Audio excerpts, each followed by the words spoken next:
This must be the mothership.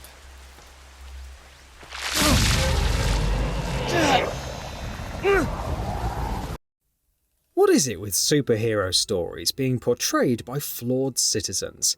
In inFamous Second Son, you are Delsin Rowe, a rebellious youngster and fresh protagonist for the franchise who, despite having a caring network of familial support around him, exudes frustration with his lot in life. At least when we meet Delsin, he's a young man who channels his aggression into artistic expression, with his habitual graffiti drawing the ire of Sheriff Brother Reggie. Still, he's not exactly likable from the off. His flawed character an obvious vehicle to continue inFamous's established morality system. See, it's the old superhero trope rehashed. Will our protagonists use their powers for good or for evil? And throughout inFamous Second Son, Delsin's choices will impact his perception in the eyes of others, both familial, of his Akomish community, and the citizens of game location Seattle.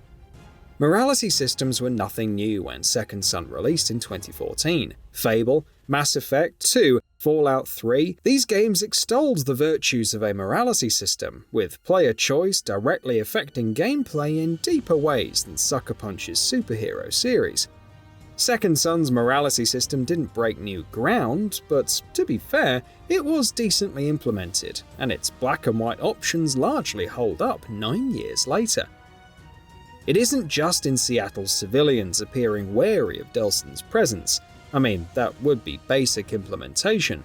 But to illustrate how Sucker Punch's binary choice of good versus evil is designed to prod at players' personal ethics, we can look at Delsin's interactions with Conduit prisoner turned escapee Abigail Fetch Walker. When absorbing her neon superpowers, Delsin has the choice to redeem Fetch or corrupt her. Treat her with respect and she'll continue to fight the good fight, utilizing her powers to rid Seattle of drug-dealing scum. Corrupt her, though, and she'll lose any sense of remorse. She becomes a cold, calculated killer, targeting and killing swathes of anti-Conduit activists. Real-world reactions to player choice are what we want.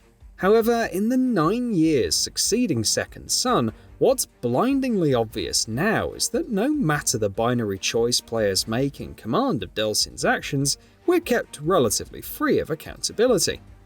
Decent, innocent people can die because of Delsin's choices, but Delsin carries on regardless. Worse still, he can continue towing the path of good guy, of a superhero using his powers to eradicate evil. Contrast this to 2019's woeful cop drama Disco Elysium, an RPG where failure is an expected possibility. Detective protagonist Harry Dubois' interactions are multifaceted, with success depending on the roll of a dice. Odds are stacked in a player's favor by putting skill points into relevant character traits, but the result of certain interactions are permanent whether Harry succeeds or not. It's then up to the downbeat cop to fix his own mess or wallow unforgivingly in self-pity.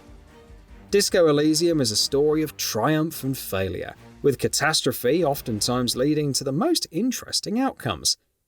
inFamous Second Son doesn't have to have as dense a morality system as Disco Elysium, but a little more accountability for Delsin's more nefarious actions is a glaring omission and doesn't really support the game's themes. Elsewhere, one of the principal benchmarks of whether an almost decade-old title has held up is with its graphics. And as it happens, inFamous Second Son was a fantastic-looking game back then, and it still looks great now.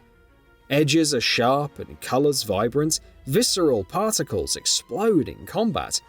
The fact that this is a PS4 title, way before the advent of the PS4 Pro, is remarkable.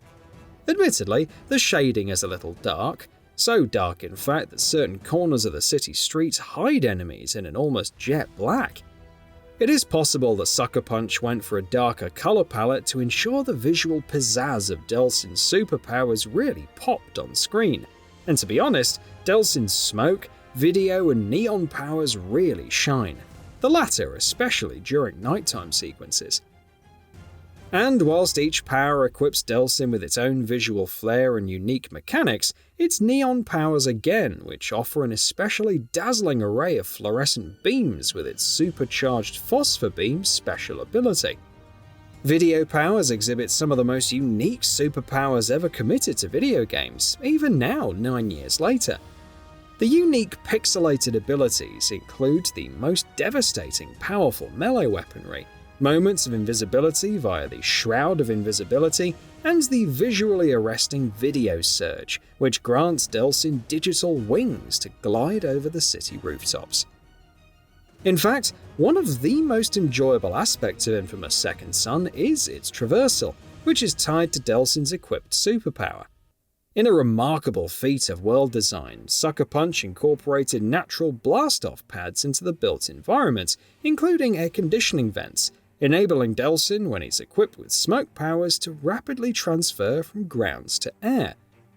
Rooftops are dotted with satellite dishes too, which Delsin can absorb into when equipped with video powers, flailing him skyward in an enticing cloud of digital pixels. Side quests are well thought out, and rarely distract from the main story.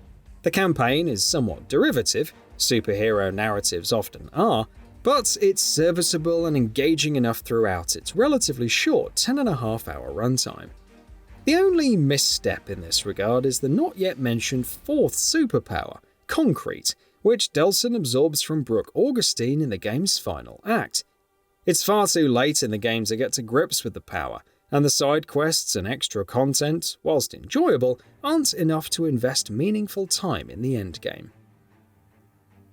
The best part of the story, though, is the characters, and in particular Delsin and the relation he has with brother Reggie. Their brotherly interplay is perhaps inspired by voice actors Troy Baker and Travis Willingham and their real-life friendship, and despite the characters' flaws, we grow to care about them both. Even Delsin becomes much more likable as the game goes on, a far cry from the borderline insufferable juvenile we meet at the beginning.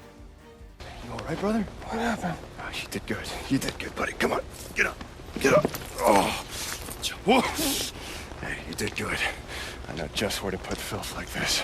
Somewhere where Augustine won't find her, and she won't be hurting anybody else. Hey, no. So, what are your thoughts on this? Go ahead and share them in the comments below. And if you like this video, please subscribe to the channel and enable all notifications by clicking the bell icon to get new video updates. We upload every day and would really appreciate your support. Thanks for watching.